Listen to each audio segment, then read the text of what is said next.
si Rachel, diyan natin masusubukan, no? Hanggang, kung ano na simulan hanggang wakas, may biro na bibigyan ng 5 million, na iwanan lang si Ruel. Kasi kung ang kapalit naman ito ay isang katutak na pangbabas, panguusip, pangungut ka ng ibang tao, na yan na yung talagang lalaitin na yung pagkatao mo, ay katakot-takot naman din talaga yun pag nangyari yun. Na talagang bitarahin ka ng mga tao, ibabas ka ng mga tao dahil nasilaw ka sa pera. No?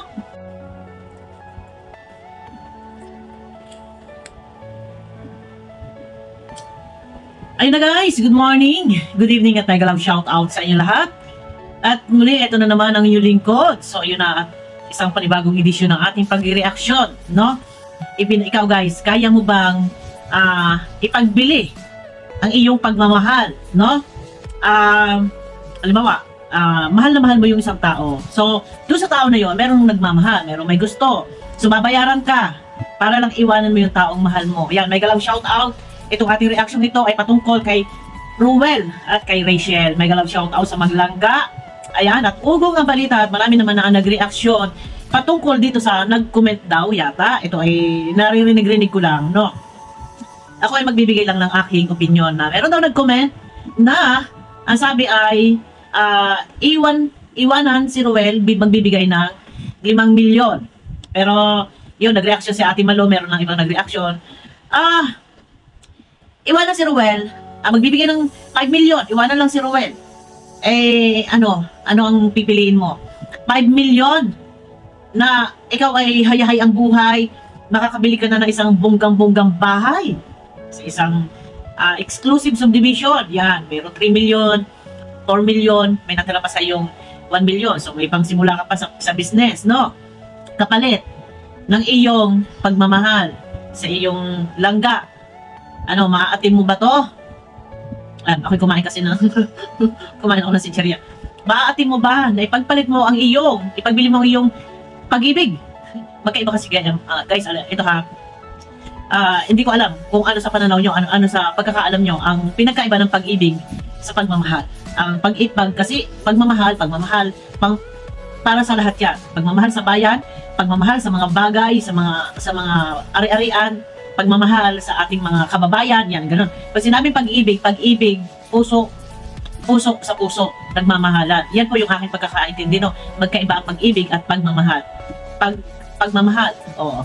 Mahal mo bilang boyfriend mo, pero pag sinabi ng marami, malalim na usapin, huwag tayo diyan. So, ito na. Ako ay hanga lang. Kasi yung, kumbaga, hindi, kayang tumbasan yung ito, nawawala tayo. Ito ha, hindi mahilig o hindi nasisilaw.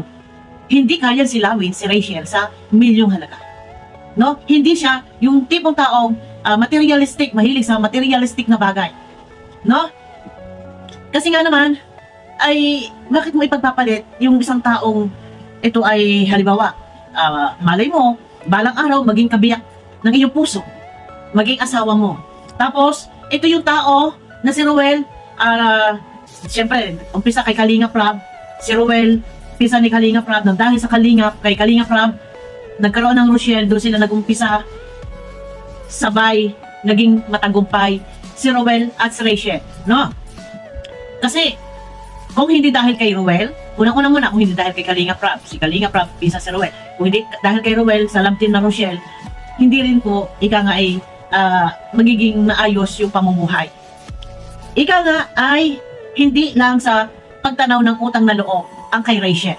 Hindi niya, kahit man sabihin na nagbibiro man yung tao na nag-comment. Pero sabi ni Banat Bagsik, nagpunta daw sa bahay nila Ruel, pero hindi ko alam, no? At ako'y nakikinig lang sa mga nag-reaction. Kung ito man ay may katotohanan o isang biro lamang, ibigyan kita 1 milyon, iwanan mo si Ruel. Or maaaring sinusubok lamang si Rachel. No? Kung biro o totoo. Pero si Rachel, nakitaan natin ang tunay na nilalaman ng kanyang puso, ng kanyang damdamin. Hindi lang dahil sa gusto niya si Ruel, hindi lang. Ito ay dahil din sa unang-una, nandiyan naghahalo na din yung pagtanaw na utang na loob. Dahil, kung hindi nga dahil kay Kalinga Prab at kay Ruel, kung wala si Ruel, wala ang Rachel sa ngayon. No? Nandiyan na, mahal niya. Hindi siya nagdalawang isip na, oh sige, kahit joke. No. Iyo yung pera mo. Kasi kung sa pera, ang pera mo kasi ay kaya kitain. Pero, yung mga tao na sa paligid mo, na ikaw ay ginusto ng taong mga nasa paligid mo, hindi dahil sa ikaw lang. No, ginusto ka dahil nandiyan din si Rowen. No. Ibig sabihin, dito pa lang sa ipinakitang pag-uugali ni Rachel na talagang hindi siya nakitaan ng mahilig sa pera o sa materialistic na bagay or hindi siya nasilaw sa pera. Ito yung maganda. Na aanhin mo yung yaman. Kung ikaw naman ay yung iyong pag-ibig, yung iyong nararamdaman ay parang ibininta mo sa salapi, no? Pinagpalit mo sa salapi. Ano ang aanihin mo? Oh, may pera ka, mayaman ka, instant millionaire. Pero ano ang sasabihin sa iyo ng tao? Pero hindi 'yun, wag na 'yun. Wag na tayo doon sa sasabihin ng tao. Doon na lang tayo bumase sa ugali, sa ipinamalas, sa ipinakita, sa ipinalasap, ipinadama ni Rachel na pagiging totoo. Naaanhin mo nga naman yung pera, yung pera mo. Doon siya kay Rowen, mas pinili niya si Rowen. Kasi hindi mo pwedeng dayain yung sarili mo eh. Na pera-pera na, labanan dito. Hindi. Kasi kung yan, napakadali. Kagatin niya yung 5 million, biro man ito, or makatotohanan man, kagatin mo yung 1 million, at least, instant millionaire ka. Pero hindi ito pwedeng, hindi kayang tumbasan ng pag-ibig ng pagmamahal. Kung sabihin na natin, doon na lang muna tayo babase. Hindi na doon sa, yun na lang, kahit hindi man hinihingi ni Rowen, or kung sino man, na tanawin na utang na loob dahil kung hindi dahil sa kalingap may Rowen, kalingap, hindi sila aasinso. Yun na lang, doon lang muna tayo bumase.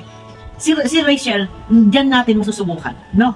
Diyan natin masusubukan na talagang hindi mahalaga sa kanya ang mga material na bagay or ang pera. Yung sa kanya nananaig pa rin yung ika nga ay naandyan na kung ano yung kanilang nasimulan ni Rowen hanggang sa magtapos, hanggang sa maging isa, balang araw kung sila ay maging mag-asawa, hanggang kung ano yung nasimulan hanggang wakas. Diyan siya kay Rowen. Ito yung kagandahan dito, no? Ayos na, maganda naman. Kung ano yung kanyang nasimulan hanggang wakas, at least, hindi niya kahit sabihin biro na bibigyan ng 5 million na iwanan lang si Rowen. Eh, kung sa ganun sa akin naman, yun na yung pera mo nga. Kasi kung ang kapalit naman ito ay isang katutak na pangbabas, panguusip, pangungut ka ng ibang tao, nandiyan na yung talagang lalaitin na yung pagkatao mo, ay katakot-takot naman din talaga yun kapag nangyari yun. Na talagang titirahin ka ng mga tao, ibabas ka ng mga tao dahil nasilaw ka sa pera. No? Pero ayun na yun sa interview, hindi ako pwede mag-reaction pa doon kasi wala pang 24 hours, no? Yung sa interview ni Vincent Calyada, ang ganda. Abangan na lang natin kung ano ang mangyayari bandang huli. At ika nga ay tadhana, ang panahon na lang.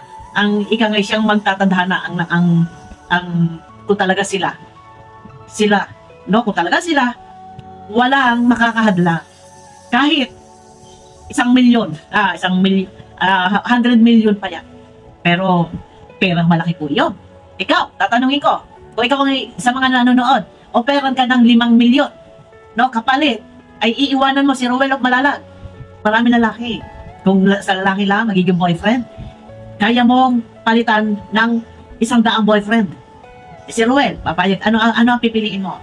Instant millionaire ka, merong 5 million, and then may bahay ka na. You know, tapos, makakapamili ka pa ng lalaking gugustuhin mo talaga. May pogi, maganda naman si Rachel. No, makakapamili ka pa ng lalaking gugustuhin mo. Iba't ibang klaseng mukha. Ay, siyempre, sino ba naman ang hindi iibig kay Rachel? Ay, napakaganda. Ikaw, mamimili ka. Anong gusto mo? Milyon. Milyones. O, si Rowen. Pero yun nga, gaya nga na sinabi ko, no, hindi tayo pwedeng mabubuhay lang sa material na bagay. Pera, kayang kitain yung pera.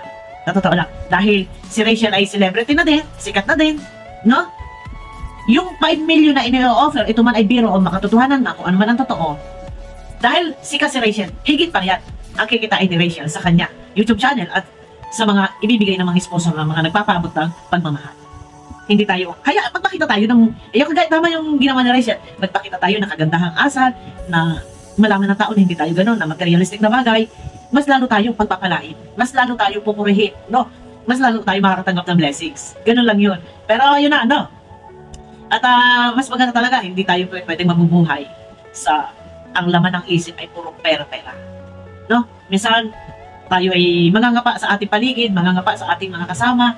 Mahalin natin yung mga tao na naging part ng ating buhay, na tayo ay sila may umangat, yung mga taong mga naging part ng buhay natin. Halimbawa, sa Kalingap, no, kagaya ko, isang halimbawa ko, no, umangat sila, dahil ako'y nag-reaction din sa Kalingap, humugot ako ng topic sa Kalingap, medyo nakapundar din po kasi ako. Nakapundar din po kasi ako.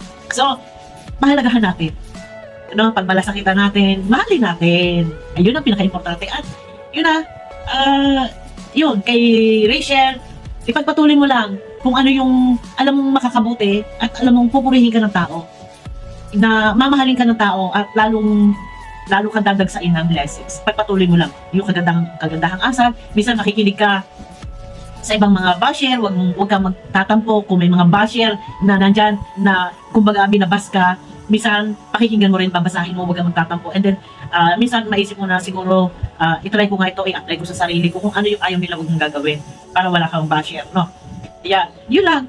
I-maintain mo lang yung kagandahan, asal kung ano yung ayaw nila, wag mong gagawin. Nasa ganon, diretso ang hayahay buhay, ang kasiyahan, no? Ganun lang yun.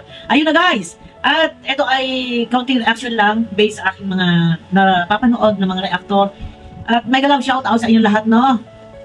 At ayun na, supportahan natin si Rowell Malalag, si Rachel, si Kalingap Rab, syempre si Kuya Bal Santos Matubang, si Kalingap Dan, supportahan po natin si Kuya Uwe. Ayan, at syempre sa mga gusto po, baka meron gusto mag-subscribe sa akin guys, pwede po kayo mag-subscribe, yung may gusto lang po. And yung mga nakasubscribe naman na, pwede nyo po i-click naman yung notification bell para pag nag-upload naman ako, updated naman po kayo sa inyong mga notification, papasok po yun. Ayan, at ihahabol ko na rin, no, sa mga gusto pong makakuha ng 1K subscriber, bananas, yun, 1K subscriber, PM nyo ako guys, matutulungan ko po kayo na ma-hit nyo ang 1K subscriber. Ayan, mega love shout out at kita-kita tayo sa aking next video. Bye-bye!